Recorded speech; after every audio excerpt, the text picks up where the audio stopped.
Welcome learners. Today we are diving into the fascinating world of generative AI. Ever wondered how computers can create art, write stories, respond intelligently like humans, or even compose music? Well, that's where generative AI comes in. Generative AI is a type of artificial intelligence that can create new content. Think of it as an AI that doesn't just analyze or interpret data, but actually generates something new from it. They are machine learning models that are trained on massive amounts of data, learning patterns and styles. And once trained, they become capable of generating their own unique outputs. But how does it actually work? It typically uses a type of neural network called generative adversarial network, variational autoencoders, or transformer models. A user provides a prompt such as text description, an image, or a specific content.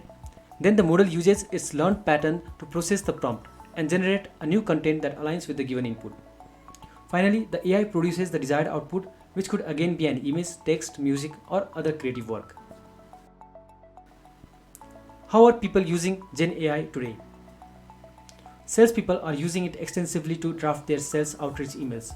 Similarly, marketing people are using it to create content, including images and visuals.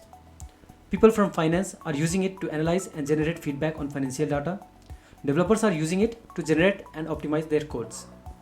Similarly, education industry can be transformed using Gen AI by providing personalized learning, evaluation, and support. Customer service has become transformational after the introduction of Gen AI. So many customer queries handling and interactions has been automated using the Gen AI. So which are the two most popular Gen AI products that we are currently using?